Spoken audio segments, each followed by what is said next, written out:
Welcome to the Real Estate Power Play Podcast, your launch pad for skyrocketing success in real estate investing. I'm your host, Gabe Rodarte, alongside Mark Monroe. We're ready to bring you transformative stories, groundbreaking strategies, and the insider secrets of real estate giants. Get ready to accelerate your investment journey and become a true power player in the world of real estate.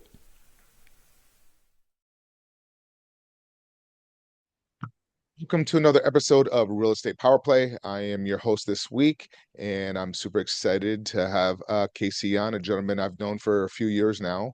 We're in a seller financing mastermind group that we meet with a couple times a month, and then we met at a few different conferences around. Cayce, thanks so much for having you come on, and why don't you go ahead and introduce yourself and tell everybody a little bit about your background and yourself and your company.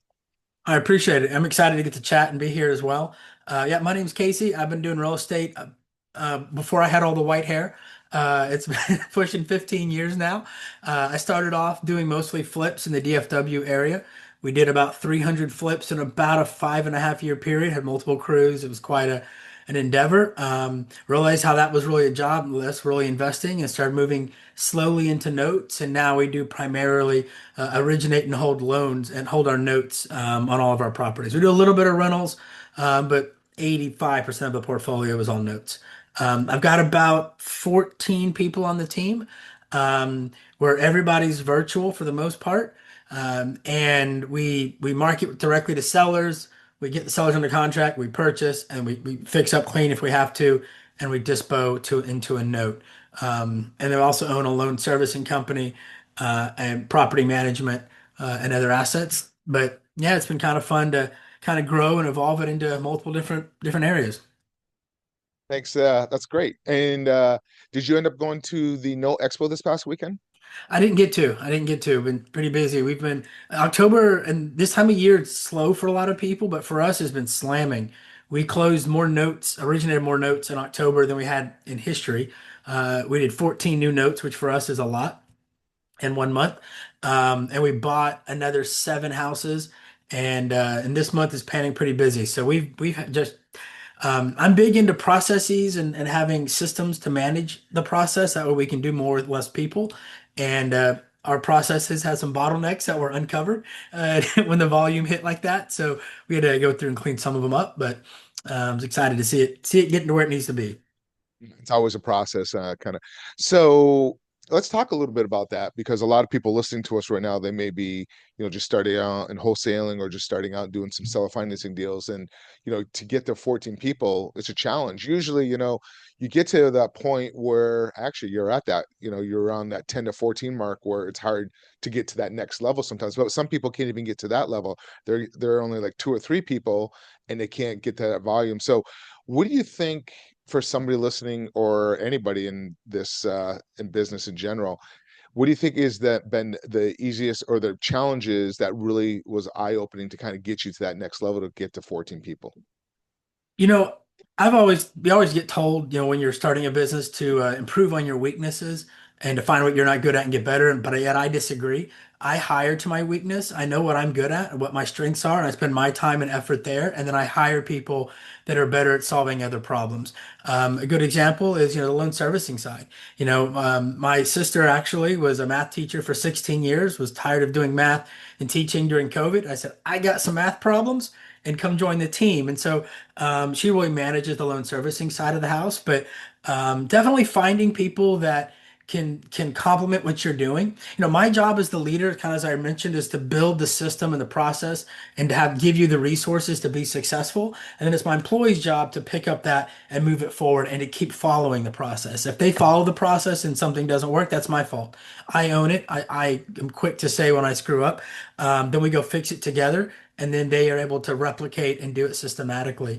As far as going beyond it, my real goal is to do more with fewer people. People are great, but they are expensive, they're time demanding, and life happens to all of us. And so employees are great, but the more you can do stuff with systems, with AI, with automation, with a good example, we've been overwhelmed with inbound phone calls on our owner finance buyers. So we're now using an AI agent to take those calls and to answer the first round of questions, and that dropped that workload out 80%. I could have gone to hire 2 people and train them and keep them staffed, etc. I would just went the AI route, um, and went there.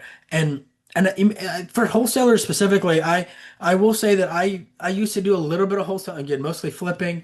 I got away from that and I stopped doing it, and I regret that. And I've started about 6 months ago bringing that back into our wheelhouse because I think it is something for us. Those pops of cash are really helpful, and our marketing is direct to seller. And I got blinders on and I just wanted to find notes and properties that I could wrap, but sometimes the equity position was so big that I wouldn't have gotten the return that we expect. So we would have passed on the deal. I thought, I'll just go focus on what we focus on. And that was the wrong answer. And I've corrected that. And so as a leader, again, own up a mistake, say, hey, there's a better way to do this, and let's go and let's all do it together. And so I think, we do a lot of time in our model in our company. We have a couple, but one of them is may the best idea win. I don't care what employee who came up with it. I don't always have the best idea. Somebody in the team may have a better idea, and they do. They get applauded and praised publicly. But may the best idea win and always be improving. Yeah, you made a mistake, and I'll tell you right now, an employee is so hard on themselves when they make a mistake. They eat themselves up over it. They feel really guilty.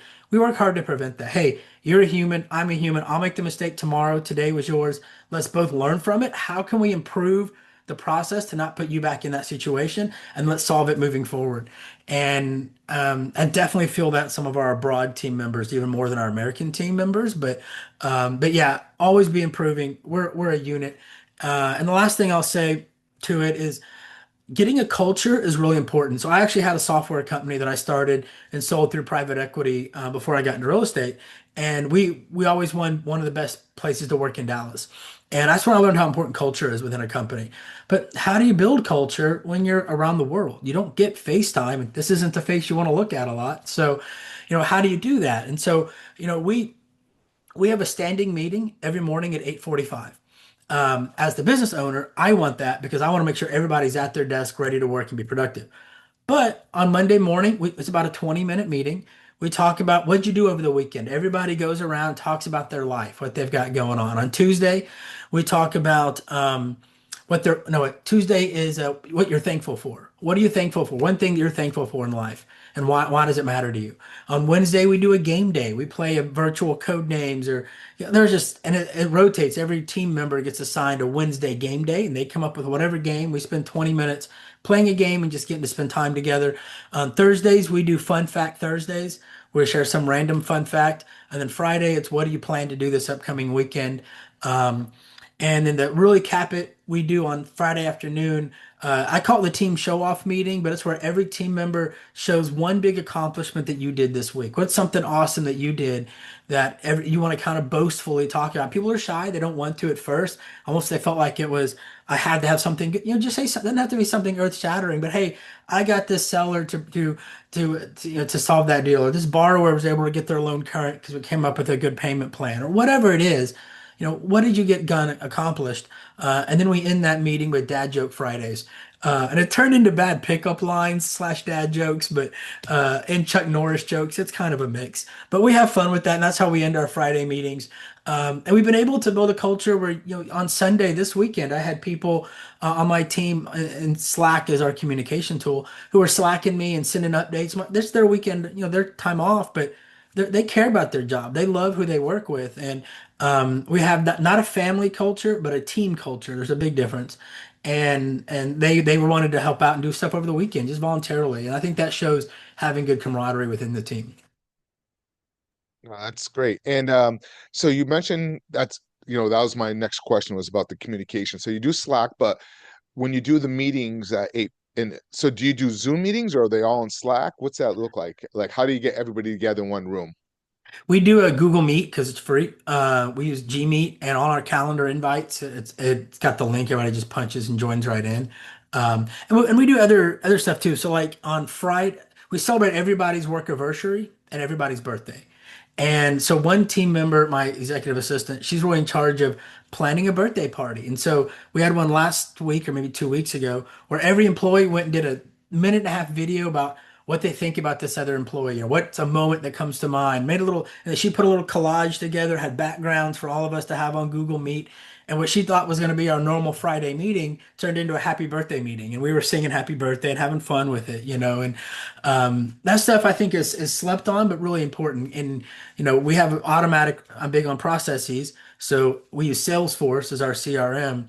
And my VA, my executive assistant, gets automatic event reminders when birthdays are coming up, work anniversaries, so she doesn't have to think about it. Make a machine tell her, and that's kind of my mentality. And it's I shouldn't admit this on camera, but it's actually to the point where my assistant schedules my anniversary dinner for my wife and I, and her birthday dinner. She goes and plans the event, puts it on my calendar, tells me when and where.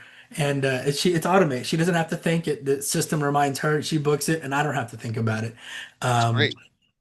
Now, how did you get to that point? Because now your admin pretty much handles all that, and that's amazing. But with you starting out and just like maybe you and two or three other people, how did that like what did that environment look like back in whenever that was a few years back? Yeah, you know, I think that it's easy to always think that you need to go and overcomplicate things and bring on more and more people and try to, you know, it's easy to have that mentality because we all do that. I've always learned, you know, you can't boil the ocean. So I didn't try to do more than we needed. And I'm actually very reluctant to wanting to hire the next person. I try to figure out, is there a way to fit that need into another employee, or can I build systems, or how else can I not have to hire? But when you do get to that point, we do go higher, you know, for it.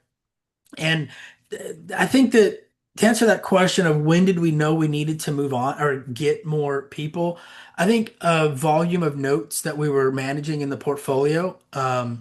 And you know, I know what my superpower is and what mine's not, and I was spending a lot of time with tenants.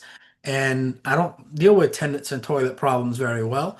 And so I needed to get that on someone else's plate. And even though, you know, at that point, I do also believe people a lot of times think, I don't want to, if I'm going to get a VA, do I want them part-time or full-time? I don't have enough full-time work to give to them. Well, and that's not how I look at it. I would look at it, you know, I may be spending 15 hours of my time a week dealing with tenants, but if I can pay somebody for, you know, a VA to do that and I free up 15 hours for me, that's more than worth it. And in all honesty, let's be honest, it took me 15. It's probably going to take them 25 or 30 until they get comfortable and they learn how to do it, but that's fine. Um, so when I first got using the property management business, we only had 7 or 8 rentals. It wasn't a full-time role, but I was able to assign her that responsibility. And I was in the Army for a while, and we called it AO, your area of operation, your area of responsibility. So everything tenant management, from contracting to managing the social medias, put everything on her plate and let her go solve it and figure it out. And I don't have to put that horsepower or brain power to it. Even though it wasn't a full-time role initially, it's now grown into that. And now she's been able to, you know, add on more properties into her portfolio of management, because she's helping build the process to get there. But yeah, I think it's hard to know when you need to add new team members, but it's something when it's about what you can do. One of the projects I did is I went through on my calendar for like a week or two. I wrote down every 20 minutes what I was doing. And then what buckets can I put items into? You know what? These 5 activities, I could go get somebody for a lot cheaper than my time to go work on it, and go focus on just that. And I'll also say one other point, and I've had coffee like an hour ago, so um, the most of my team got hired for one job, a specific role. But then 6 months later, I found out, they were good at that, but they've actually started excelling in something else, and we've moved them into other positions. And that's my job as a manager to say, you were hired here, but your skill set is super detail oriented and you're great at relationships. I'm going to make you my transaction coordinator, or I'm going to move you into this other position. And they've usually become more happy in that new role because we're trying, and I work with them on it. It's a conversation. But I would say majority of our team members are in a role today they were not originally hired for. It's to the point where I hired a young lady in the Philippines to manage our insurance, our homeowners insurance, making sure borrowers and tenants all had active policies, etc. Today, she manages our rehabs on properties that we're rehabbing from the other side of the world. I mean, it's crazy, but she has a mindset that really fit that, and she's been excelling at it. That's Um, amazing. That's awesome. So let's kind of shift it a little bit. And you mentioned in the beginning that you had one of your best months on doing notes, originating notes. And so are most of these like you're taking down, are they subject twos? Or are they seller financing?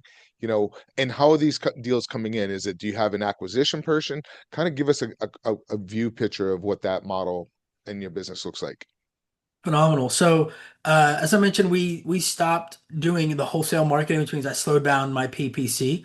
3 years ago, I was doing 15, 20 grand a month in PPC. Costs were getting high, and I stopped doing it. And which is the wrong answer. When costs get high, go specialize in marketing because marketing is the fuel of your engine. I've learned I never want to be a motivated buyer or a motivated seller. I'll put the wrong borrower into a home if I'm motivated to sell a house, or I'll buy a property that I really shouldn't have bought if I'm a motivated buyer. So then leads on both sides of those solve that problem. That's marketing.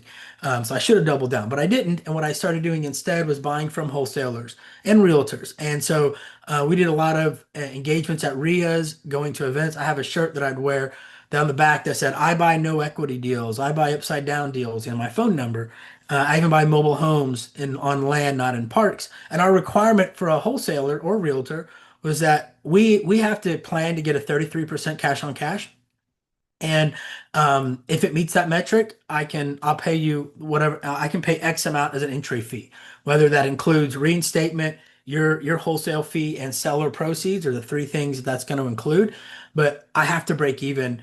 If I'm going to make 300 a month at 3 years, that's X. That's what I can pay today. That's how we explained it and educated our wholesalers, and they would bring us deals that now meet that. And so I would say that in the last year and a half, 80% of our deals have been something from that. Of course, I don't go into explaining to them the we can also get a down payment and close other costs to really boost that cash on cash. That's another thing that we do as a team. My whole team gets a bonus if we're over a 75% cash on cash for the year. Keeps everybody in line on the team goals. But yeah, so we used to do a lot of that. We started our PPC again, so we are getting more direct to seller that way. We also have a reputation, and we've bought hundreds of houses, and so I've had people we bought their other house from that now mom passed away, and they got that house they're wanting to sell. We've bought a handful of houses from repeat sellers, which is rare, but kind of the epitome of awesome. Um, and so yeah, I guess you asked where we get our leads from, right? Is that the main part of the question? That's the sellers. The buyers are a different bucket. Right, right. We'll talk about the buyers in a second. And then you get those leads that come in. Do you have an acquisition that handles them, or Ah, who handles all that? What's in your company, or do you do everything on that? so great question. So we have an acquisition manager that she's really the lead manager. She goes through and has the initial conversation with that wholesaler. If it comes in a different method, we have a different process. If it's coming from a wholesaler, it's almost always the lead manager who goes to, we have a deal evaluator in our CRM. She puts an estimated sales price. It gives an estimated interest rate. We know what our cash flow is going to be. It's kind of math. So we have automated that for the wholesale type deals coming in. And I'm hands off. She talks to the wholesaler, denies deals. If she thinks one is over the threshold, she'll then meet with me and present it to me as an option. We turn down 80%, 70% of the deals wholesalers send us, and I never even see the address. I don't want to be involved. It has to meet her threshold, then it comes to me. We worked to that together, but she's now kicks butt at that. If it's a direct seller lead, it's a similar process where we actually have AI that tries to call them within 10 seconds of submitting on our website. And if they don't get a hold of them, she will try to call them in about 5 minutes. The goal is then to do preliminary questions and get a scheduled meeting for me. I want to talk to, even if it comes from a wholesaler or a realtor, we do buy mostly subject to occasional seller finance, sometimes a hybrid. But ethically, I can't trust what a third party told a seller. So I have to talk to every seller myself. I want at least an hour, well, at most an hour with them. And I want to go through and and I'm human too. So I have a script in my CRM that I follow to make sure that I don't forget things. When I meet with the seller, I record the calls so we have it, but we go through and we make sure we talk about the due on sale, and we provide DTI declaration pages to help our seller later qualify for new loans. And I go through how the insurance is going to work. We walk through all that steps. I have one conversation with them, and then I give it to my transaction coordinator to go get it closed through title. I don't really want to get more involved than that. I'm the quality control to make sure that we relay the correct message over to our seller, regardless of which model it comes from. If it does come from the PPC side, I'm more engaged. I do want to do a bit more screening because I may funnel that into a wholesale versus a real owner finance. I do plan to. My model is I like to take something on my shoulders personally initially, learn it, build process and system around it, and then be able to train and show someone else how to do it. And I'm still getting through the end of that where I could go and train someone else to take over some of that. For right now, a lot of that, the PPC leads come through me for the most part. Yeah. And main reason why also is because they're so expensive, probably, and you want Yeah. to make sure they're not being wasted. Because I've seen people go out of business because they don't handle the marketing the correct way and just throw so much money at PPC. Hey, for sure, 100%. 100%. And that's kind of a mistake I got to when I got away from PPC. And I didn't have that important epiphany because I used to do all of our PPC. Then I handed off to a lead manager, thought they had it. And that is my superpower. And so I pulled myself out of that. And we went from paying about $2,800 per contract to almost 10,000 per contract. And that's Wow. astronomically. That's why I said I got to get away from PPC. That was the mistake. It was I should have fixed our process, not pulled away. Um, Got it. And now what's your cost probably? I'm down lower. It's still high. I would say about 3,400 per contract. And that's for if we're owner financing or wholesaling. Okay. We're getting more and more Nice. SEO leads right recently. We've been really working on that focus. Are you doing that internally or do you using a company like Carrot or one of those guys?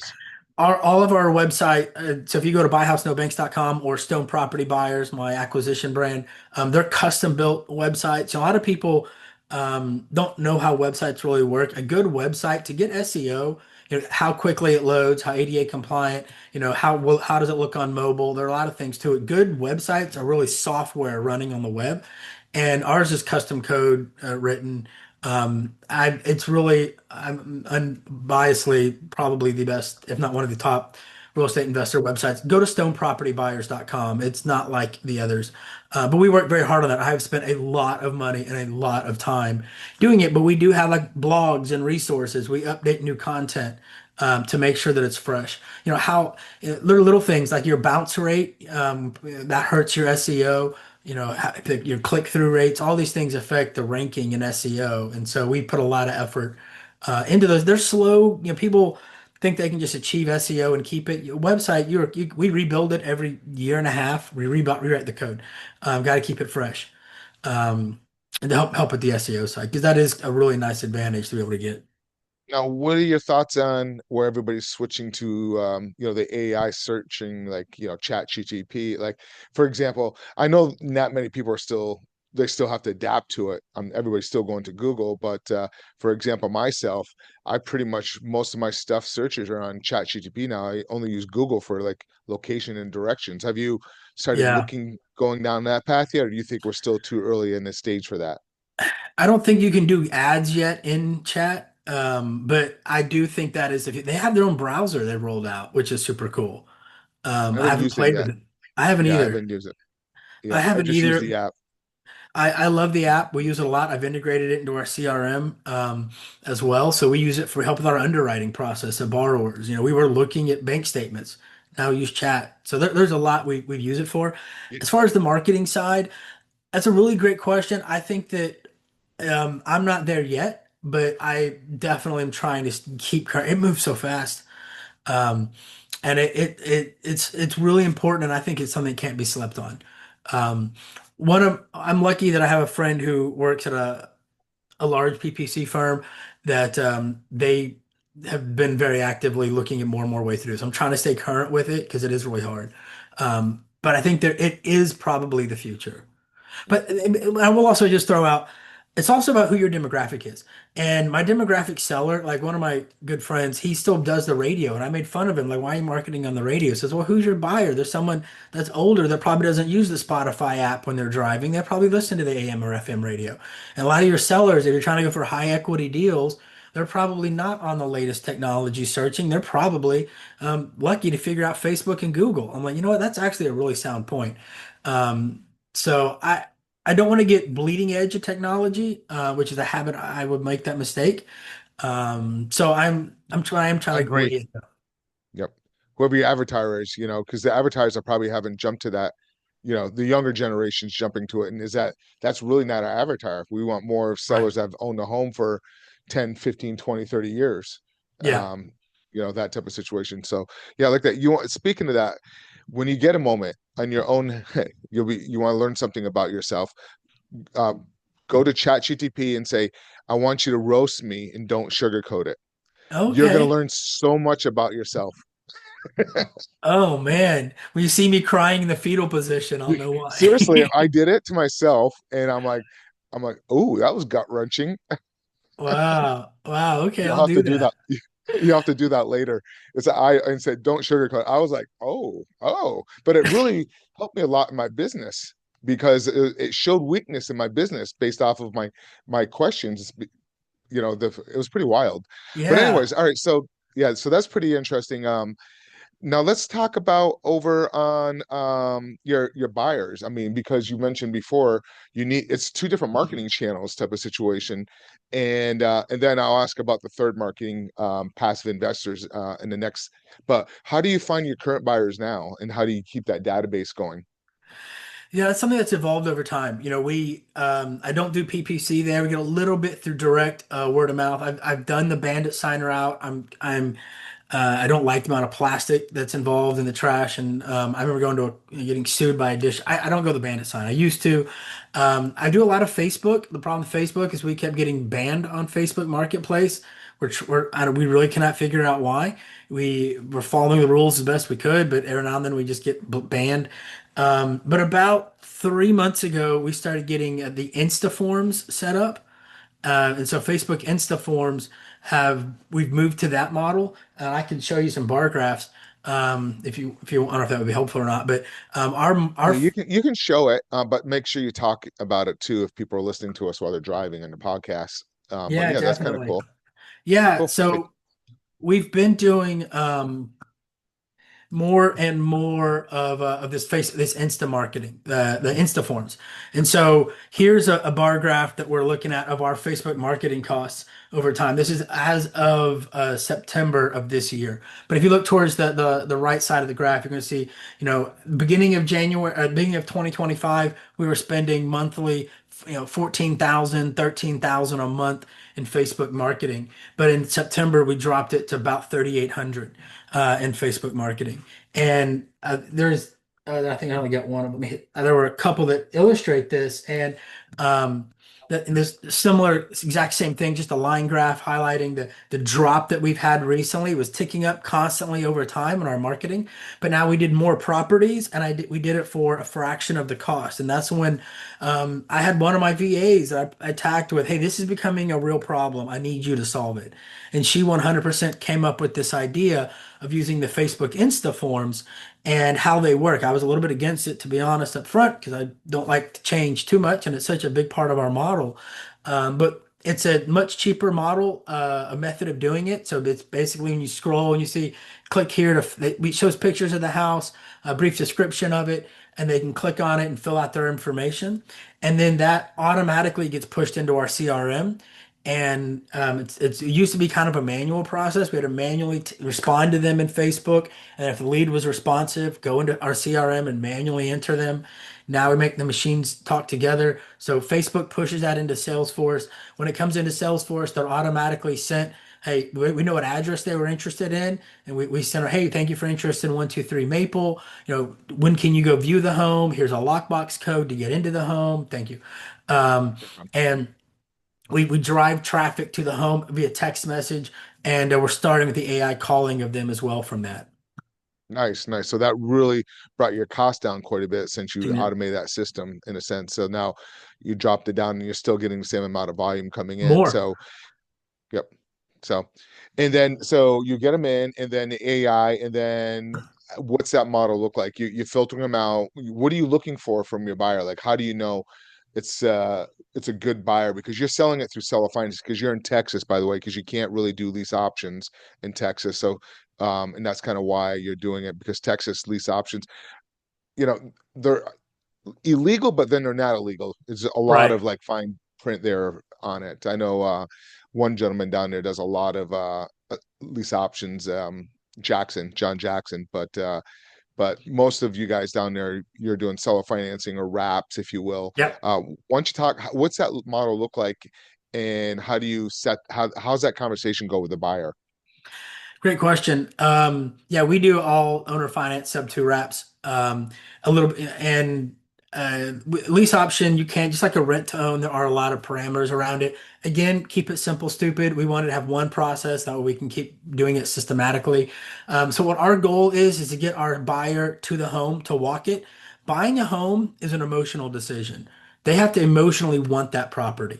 And so once they've seen it, a lot of them want to talk to you about numbers and down payments and interest rates and all that before they go there.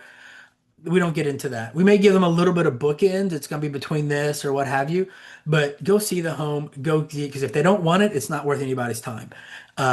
So we get them to go tour the home, and then they go on to Buy House No Banks, and you can pull it up if you want, or I could, but they go to our website where they can browse the home. They can submit an offer, which is really just their move-in date, what is their cash to close, monthly income, basic information that that comes into our CRM.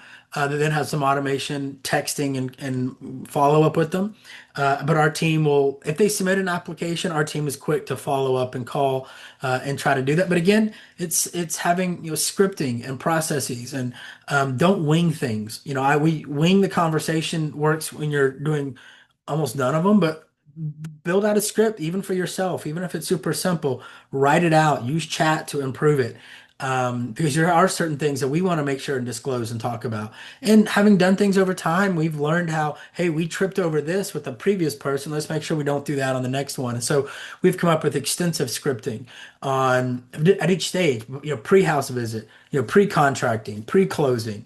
We have specific scripts that we go through, and part of it's disclosure, but a lot of it's just painting the expectation. And a lot of it time they are first-time homeowners, and so telling them some of the benefits about how you file your homestead exemption.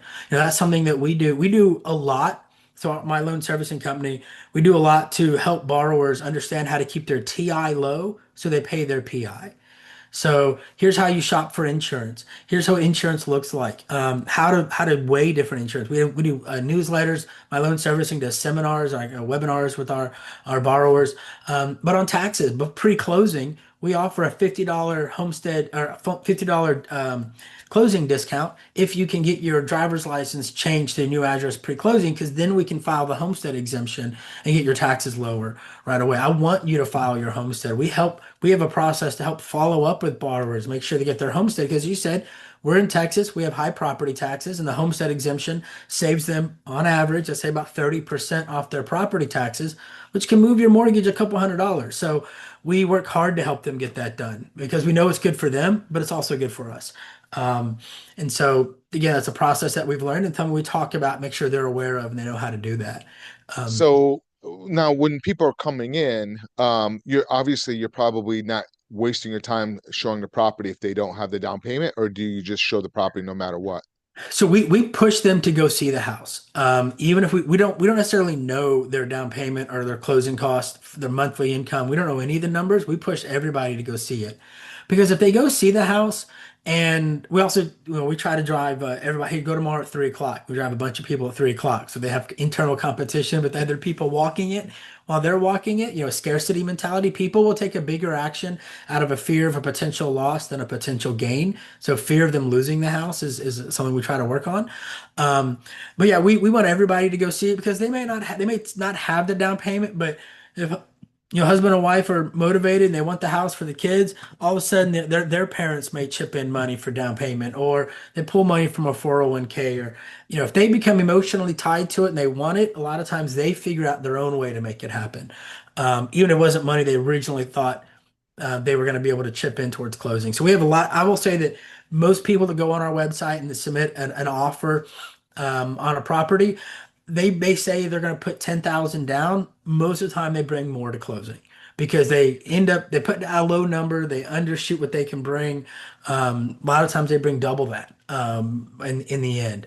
So we don't disclose, we don't prevent someone from going to see the house, and more eyeballs there, the better.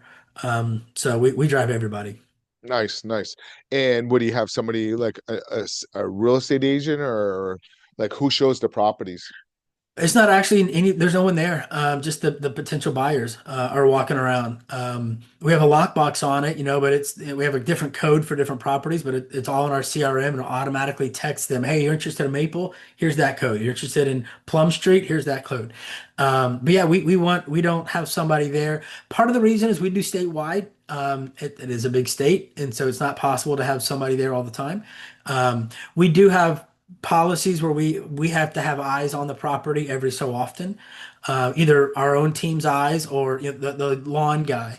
We'll give him an extra 30, 40, $50 to we've again a system. I bought walkthroughform.com. So our the handyman goes to the house, he goes to walkthroughform.com and it asks him questions about the property, take these photos, etc. And then we get that feedback to make sure that the lights are all still working. That's, make sure that we can remotely assess what's going on. He just goes to the website, fills it out, comes into our Salesforce and our Slack channel. But yeah, we don't usually get to go there and see him in person. Smart. I used to do the lockbox code until I did it one time. They went out on a Thursday, look at it. They're excited. They wanted the property. Um, didn't hear back from them. I sent somebody else there Tuesday and they said, oh, somebody's already living in a property. They went and squatted in the property on us. And what Yeah. he did was the guy was slick. He most people have a PayPal, right? And he knew my cell phone number. He sent me $100 PayPal. So when he did that, that secured it. So then you had to go through a more of a instead of the Wow. squatter process, you had to go through another process. So the guy was a pro. And then it Yeah. cost about once I got him out, all those fees, and then it was about another $13,000 of damage that they did to the property. But so that was my experience. But most of the time it's pretty good. I mean, if you have a system and it works for you, and if you're doing that volume, it's part of the game. It is a COB, a cost of business somewhat. We've had squatters in houses, for sure. But yet when there's enough volume of people going through there and our handyman or someone from our team every week or so, we are in Texas. So, a ski mask and a shotgun. I mean, there is an easy, we can get people out. Um, if need be, but yeah, that we definitely had that problem. We had a meth head problem in one of our houses not long ago. One of my colleagues, the other guy that does similar to what we do, they go to the back door and they remove the ability for it to be locked. They have a locksmith go and prevent it from being lockable, so the back is always open. So he doesn't even have a lockbox. He just sends everybody to the back door to go walk the house. Interesting. Everybody's that's a little bit even more precarious to me, but it works for him. Another guy literally, you probably know his name. He used to just take the door off in the back, which that's when he knew he was going to sell in like a week or something. But all that's crazy to me. I think the lockbox is a happy medium, but it does, but you're right. It is about volume and about accessibility. If it's close to a team member of ours, it might be a little bit more restrictive. But if it's a house out in Big Spring, Texas, that's 7 hours from anybody in our team, we can't get someone there realistically. And before we jumped on, we are talking about one of your properties and something you said, and it stood right out. And this is key: is have good neighbors that keeps eyes on the property for you. You know, It is important every time any of us go to a property, we put, well, so if it's a house that we're selling, we do have a nice professional realtor looking kind of sign in the front yard, not a bandit sign, but a professional looking sign with our actual number. But we also go through and we're selling the house, go meet the neighbors for two reasons. One, keep an eye on it. Two, say, hey, this is your opportunity to pick who your neighbor is about to be. Do you have a friend or family that wants to buy in and move that house or move into that house? And it's been a marketing channel for us. We have definitely met borrowers that way. Um, and then when we're buying properties and we're touring them, we go and do the same thing as well. Because it's also good to have eyes on it. And because when we do buy it, it's gonna be sit for a while before crews can get there. And having neighbors that are friendly. And we have one house that's in a rural area, and we're meeting with the neighbor about it. And it's expensive to get a yard guy over there. He said, "Look, man, if you buy me a mower, I'll mow my yard and your yard as needed." So like, cool. Now we're gonna be friends too. And I can't get eyes on that house when I need it. That'll work. So, um, so you do real properties then. So do you oh find yeah. that being challenging to find buyers on those? It can be, for sure. I mean, we've got properties in towns you've never heard of. I have to Google. I'm from Texas, and I still got to Google where is that? Um, because you don't know. It can be, but so we break the state into three tiers. Tier one are the big cities. Tier twos are just on the outside of that, and tier three is the where's that kind of area. And based off where that tier that property is, our deal evaluator projects a holding time differently. And so we know upfront we're buying it. We're planning on a longer hold time in order to hit our return. So we're baking that in with that expectation. But we do have that problem. But it does depend on the condition of the home and the price point. I would say that I'll buy a nicer house in a bigger city. The nice house in the middle of nowhere, I mean, like higher price. Like the nicest one in the neighborhood is a much bigger risk because very few people are after that. So there's some nuances to learning it. Okay. Um, Go ahead. So it goes back to your original model that you said, and that was good that how you did that. So you're looking for a cash on cash return. You said 30 or 33%. What was that number 33. again? Yeah, 33. So 3 year and then return. it right. So then if you're it's in a rural area, what's your average? What are you seeing for your average hold time on something like that? We definitely have a little bit longer. So we plan on a higher hold in our math initially. We equate for an X amount of hold time, but on the rule we plan for a longer. So we still plan on having a high return. We won't touch the deal. We don't actually touch a deal if we don't think we can break 100. That way, when it comes down, we average this year. We're right about 84 so far for the year. I think we're going to stay above 75 by the year's end. But we buy expecting to hit 100. But on the rule ones, I mean, it varies. I've had a rule one recently. House not in great shape. Literally, there's a 3 foot hole in the living room, but it's in the middle of nowhere, so most people wouldn't touch it. The rest of the house is actually in okay shape, but in our marketing, we put outdoor shower located in living room. Um, but we sold the house at like 35% ARV. I bought it for I don't even remember 5%, something stupid. But the guy moved in, he's a handyman, he's gonna fix it up. He's getting sweat equity. I feel like sometimes the rural houses, the price point matters more than the condition, while in the bigger cities, the condition can matter more because there's more people competing to buy it. But it really can vary. But yeah, our hold time's a little bit longer, probably add about 4 to 6 weeks to it. But we equate for that on the pre-purchase side. Got it. And then right, so you put that. So when you put that in your model, you're calculating it. So as long as your cash on cash comes out that you're looking for, you're perfectly fine with it. As So long as I spend less to buy it, I can do that. Yeah. so you're saying right now your average time to turn a property around is about 100 days. Is that what you're saying? I have the exact data, but I would have to go say 100. No, it's shy of that. I would say statewide, with all types of, can we have some houses that are, we stay in the sub 350 market predominantly. We get Yep. some over 400 a little bit. I don't like going over 350. Most of our average deals are right about the 2 to 230 mark. But across the state and in all condition types, I think we're right. I would say probably around 75, around 80. 80 days is Okay. probably what I would guess, till contracting, and then a little bit of time to close. Right, right, right. Okay, cool. And then so well, let's back up. Is that per contract and close? But because once you go into contract, you're already trying to find somebody to put into the property, I'm assuming. By contract, I mean the contract with our end buyer. Got So it. Okay. from purchase to contract with end buyer. Got it. Okay, cool. Nice. Now we're almost getting to a point where we're gonna wrap it up, but let's just go real quick. Now, do you work with passive investors as well to buy some properties through seller financing? Is that part of your model? Not really. We've always just gone direct to seller, and haven't really sold notes or we have hypothecated on against some of our notes for pops of capital in the past.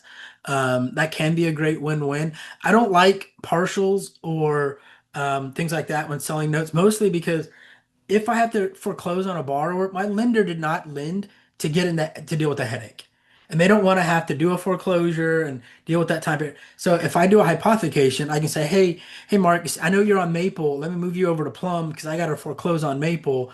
I can move over the collateral. I can foreclose, get them out, get someone else in there, move you back to Maple or keep you on Plum. It doesn't really matter to me, but that's why we prefer the hypothecating over selling partials or anything of that sort, or splits and all those. But as far as others, we really haven't gone. We don't really buy notes. Haven't really gone down to any of that. That's why the Yeah. conferences aren't as big a fit. We're really just direct originator and holder. Yeah. Smart. Smart. So, Casey, is there a question that I did not ask you that I should have asked? Well, that's a great question.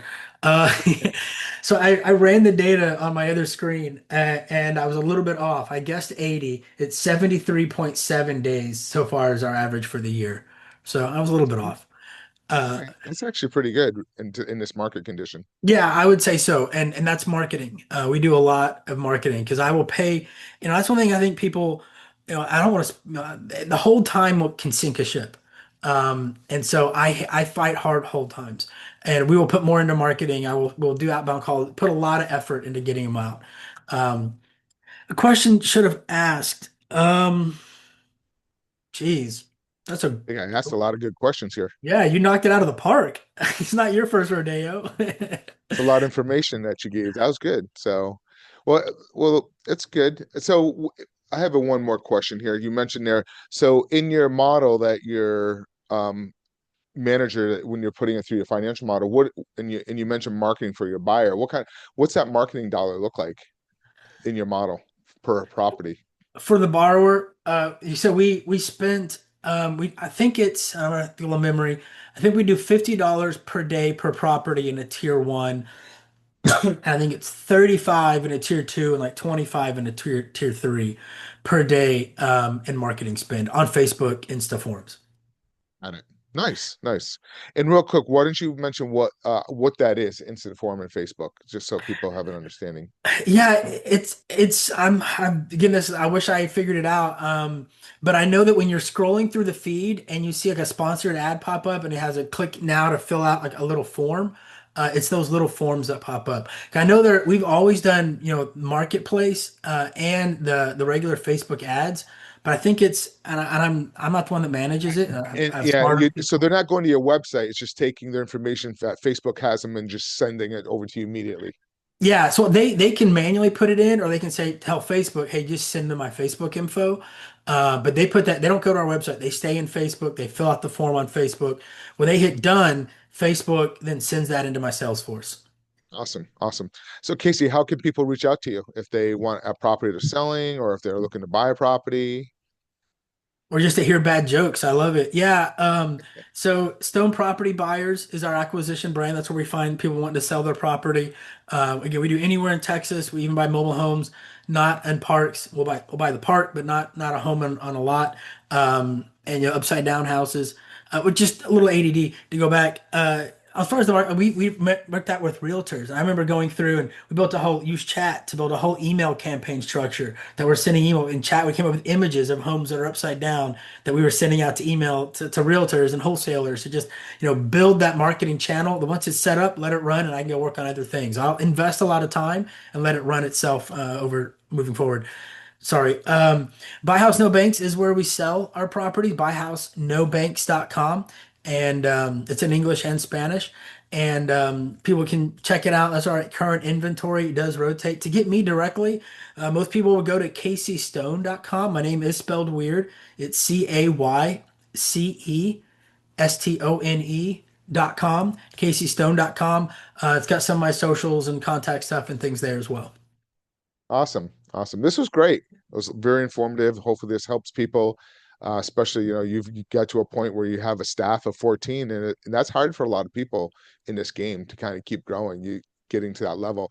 Most people get stuck at it, just a couple people, and they can never grow. And they're always just trying to grind and get that next deal. And they're just paycheck to paycheck. So thanks so much for sharing, Casey. I All hope it's right. of help. I appreciate it. Great. Thank you guys for watching another episode of Real Estate Power Play. If you have any questions, if you want any information, just type the information below and we'll do an episode on any topic that you're looking for.